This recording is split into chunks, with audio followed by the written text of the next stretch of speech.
आतिशी press conference कर रही है, क्या कुछ कह रही है, आइए सुनते हैं। आपके सामने रखना चाहती हूँ। देखिए, जब आम आदमी पार्टी की सरकार बनी तो जो कश्मीरी माइग्रेंट टीचर्स हैं वो दिल्ली के मुख्यमंत्री अरविंद केजरीवाल जी के पास आए, वो दिल्ली के शिक्षा मंत्री मनीष सिसोदिया जी के पास आए और बार बार दिल्ली सरकार ने, दिल्ली की चुनी हुई सरकार ने इस पे निर्णय लिए कि कश्मीरी माइग्रेंट टीचर्स को रेगुलराइज करना चाहिए। लेकिन जब दिल्ली सरकार ये निर्णय लेती है कि टीचर्स को रेगुलराइज करना चाहिए और दिल्ली सरकार हाई कोर्ट में बताती है कि दिल्ली की कैबिनेट ने कश्मीरी माइग्रेंट टीचर्स को रेगुलराइज करने का फैसला लिया है,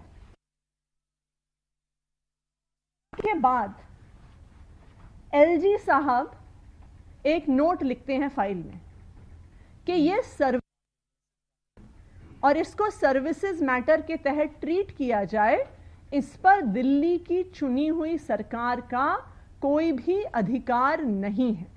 बहुत स्पष्ट तौर से आम आदमी पार्टी की सरकार, अरविंद केजरीवाल जी की सरकार कैबिनेट में डिसीजन लेती है, कोर्ट में बताती है, हाई कोर्ट में, कि हमने इनको रेगुलराइज करने का डिसीजन ले लिया। साहब के बाद इस पर दिल्ली की चुनी हुई सरकार और अरविंद केजरीवाल जी का कोई हस्तक्षेप नहीं होगा, जो भी निर्णय होगा एलजी ऑफिस द्वारा होगा। उसके बाद एलजी साहब एक नोट लिख के भेजते हैं और ये सारी प्रतियां हम आपको उपलब्ध कराएंगे, जिसमें एलजी साहब, और यहां पे आप देख लीजिए कि इस नोट में अनिल बैजल जी का साइन भी है।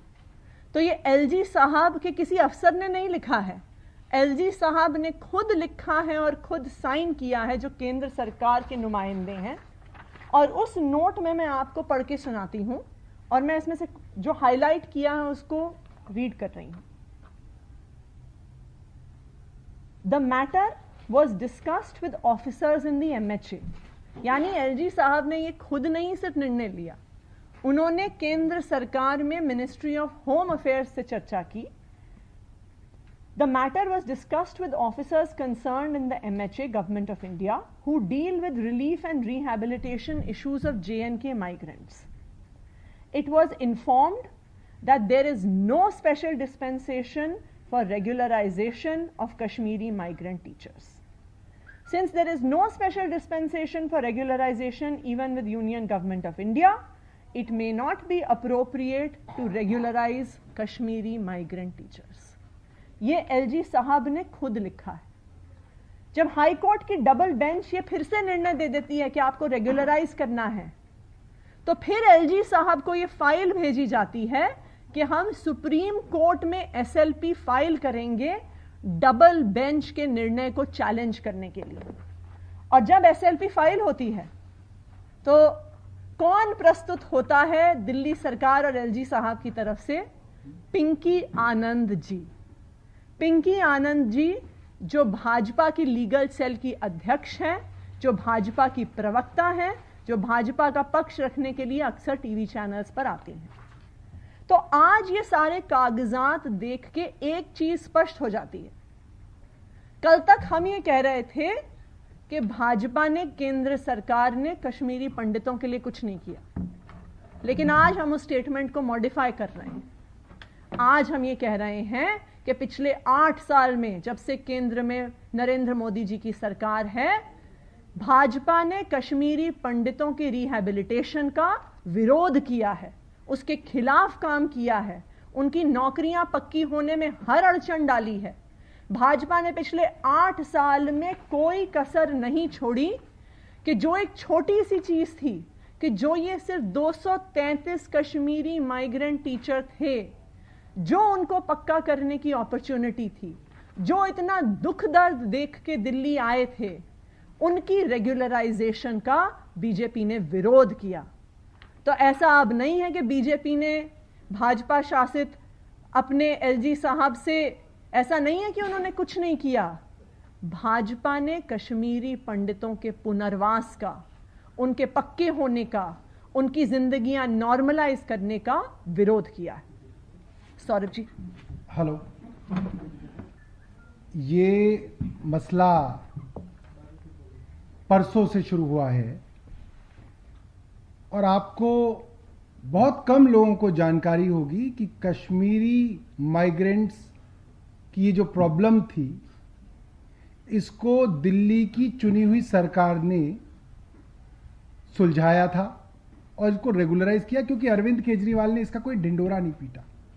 मनीष सिसोदिया जी ने कोई ढिंडोरा नहीं पीटा कि हमने कश्मीरी माइग्रेंट्स के लिए ये किया। एक साधारण सी बात थी, हमने की, हमारा काम था। ये मामला क्यों आया? ये मामला तब आया जब कश्मीरी माइग्रेंट्स की चर्चा करते हुए अरविंद केजरीवाल जी ने कहा कि हमने 25 साल से भटकते हुए, दर दर की ठोकर खाते हुए कश्मीरी माइग्रेंट्स की समस्या का सलूशन हमने किया। और इसके अवज में भारतीय जनता पार्टी ने क्या किया? उनका आरोप क्या है? उनके दो आरोप हैं। उनका पहला आरोप यह है कि उन्होंने एक झूठी फेक प्रेस रिलीज तैयार की, फैब्रिकेट की, जिसको करने में मास्टर है। जो एक दिलीप भान नाम के एक आदमी के नाम से प्रेस रिलीज हो गई। गवर्नमेंट स्कूल टीचर्स एसोसिएशन, जिसको इनके मेंबर ऑफ पार्लियामेंट, इनका आईटी सेल और इनके लोगों ने प्रचारित करना शुरू किया कि साहब, गवर्नमेंट टीचर एसोसिएशन जो है कश्मीरियों की, वो कह रही है कि अरविंद केजरीवाल की सरकार ने हमारा कुछ नहीं किया, ये तो कोर्ट ने किया। यही हुआ।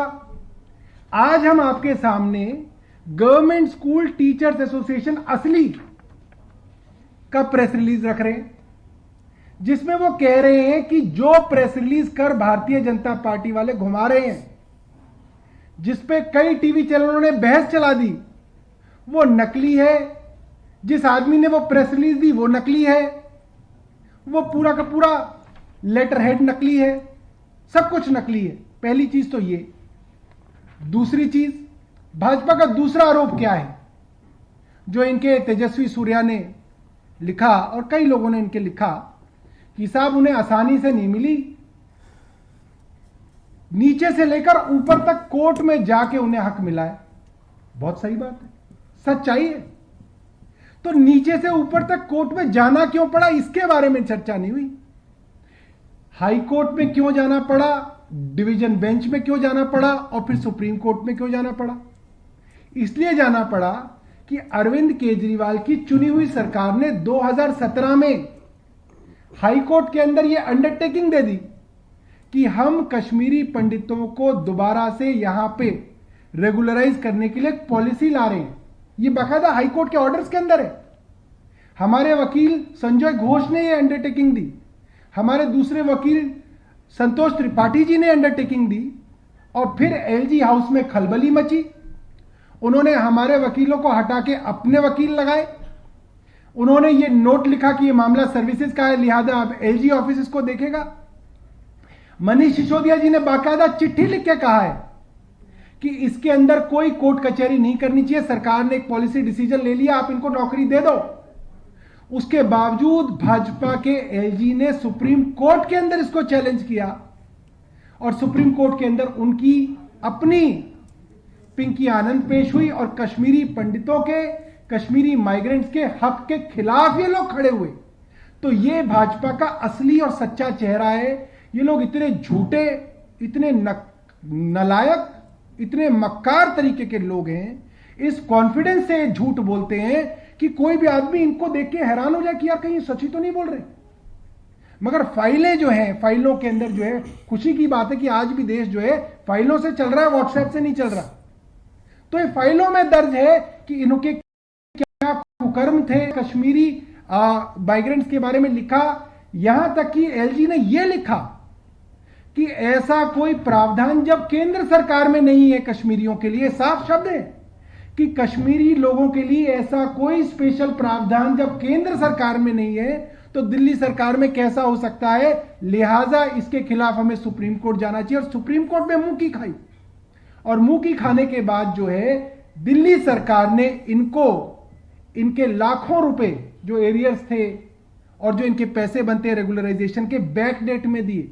और दूसरी एक और चीज मैं आपको हैरानी की बता देता हूं, इस सुप्रीम कोर्ट के ऑर्डर के आने के बावजूद कश्मीरी पंडितों की कसम खाने वाले देश की राष्ट्रभक्ति की कसम खाने वाले भाजपाइयों द्वारा चलाई गई एमसीडी, ये जो ऑर्डर था ये दिल्ली सरकार के टीचर्स के बारे में भी था और एमसीडी के टीचर्स के बारे में भी था। आप पता कर लीजिए, एमसीडी के कश्मीरी माइग्रेंट्स के पास जाके माइक लगा दीजिए, एमसीडी के कमिश्नर से पूछ लीजिए, आज तक की तारीख में एमसीडी के कश्मीरी माइग्रेंट टीचर्स को एरियर नहीं दिए गए हैं, सिर्फ दिल्ली सरकार ने दिए हैं। यह है इन भाजपाइयों का सच्चा चेहरा, यह है इनके झूठ का नकाब जब उतरेगा तो यह है इनकी सच्चाई। इन्होंने कुछ नहीं किया कश्मीरी पंडितों के लिए, कश्मीरी पंडितों के लिए क्या, इन्होंने पंडितों के लिए कुछ नहीं किया। इन्होंने सिर्फ और सिर्फ उनके खिलाफ साजिशें की हैं, यूपी में उनके एनकाउंटर कराए हैं। जहां इनको पता चल जाता है कि ये ब्राह्मण है, उसके एनकाउंटर कराने के लिए पूरी की पूरी सरकार जो है उनके पीछे पड़ जाती है। ये इनका असली चेहरा है। बहुत बहुत धन्यवाद। 233 कोई आपका सवाल है? आप लोग उनको ही एक बार पेश करवा दीजिए, ज्यादा अच्छा है ना। उनकी बाइट जो है आज हुई है। नहीं, आपके जैसे साथ में बात हुई है, ये बार बार चिल्ला के टीवी पे बोल रहे हैं इस चीज को। आप कह रहे हैं देखिए, चिल्लाते तो वो रहेंगे, अभी आगे कई सालों तक चिल्लाते रहेंगे, उसको आप नहीं रोक सकते। जो माइग्रेंट टीचर एसोसिएशन है, गवर्नमेंट स्कूल टीचर्स एसोसिएशन, उनका ये लेटर हेड है, उस पर उन्होंने दिया है और उन लोगों ने आज एएनआई को बाइट भी दी है कि जो लेटर हेड कल घूम रहा था वो फेक है, फैब्रिकेटेड है और ये असली उनका लेटर है जिसमें उन्होंने दिल्ली सरकार को और अरविंद केजरीवाल जी को धन्यवाद दिया है कि कैबिनेट नोट लाने की वजह से उनकी मदद हो पाई है और वो रेगुलराइज हो पाए। जिसके नाम से लेटर घूम रहा है दिलीप भान, कौन है ये? हम तो नहीं जानते। उन्होंने ये भी लिखा कि हम खुद ही नहीं जानते आदमी कौन है और ना ही इस ऑर्गेनाइजेशन का मेंबर है वो। इन्होंने अपने प्रेस रिलीज में स्पष्ट तौर पे लिखा है, we condemn the fake unsigned press release which is circulating in the name of our association given in the name of some Mr. Dilip Bhan who is not known to us and who is not a member of our association। तो ये स्पष्ट तौर पे कह रहे हैं, ये signed press release है इनके ऑफिस बेयरर्स और मेंबर्स द्वारा कि ऐसा कोई भी व्यक्ति दिलीप भान के नाम का हमारी एसोसिएशन का मेंबर नहीं है। तो देखिए, ये भाजपा की क्लासिक राजनीति है, वो किसी झूठ को भी सच का खाका पहना देते हैं। किसी भाजपा के कार्यकर्ता ने एक प्रेस रिलीज बना के मीडिया में डाल दी, उनके सारे व्हाट्सएप नेटवर्क ने चला दी, मीडिया हाउसेस ने उठा ली। ये तथाकथित मिस्टर दिलीप भान जी, जिनका किसी ने चेहरा नहीं देखा है, टीवी डिबेट्स पे फोन पर आ गए ये कहते हुए कि दिल्ली सरकार ने कुछ नहीं किया है। लेकिन आज जो असली कश्मीरी माइग्रेंट टीचर्स हैं, उन्होंने स्पष्ट तौर पे कहा है कि दिल्ली की चुनी हुई सरकार, अरविंद केजरीवाल जी की सरकार, पहले दिन से कश्मीरी माइग्रेंट टीचर्स के साथ खड़ी है और हम अरविंद केजरीवाल जी को धन्यवाद कहना चाहते हैं। टीचर भी नहीं है, हमें नहीं पता कौन, मतलब सर एसोसिएशन का केस दर्ज कराएगी फौजदारी है सर। आप बिल्कुल इसकी जांच करवाने के लिए आप लोग Saurabh, they are saying that perhaps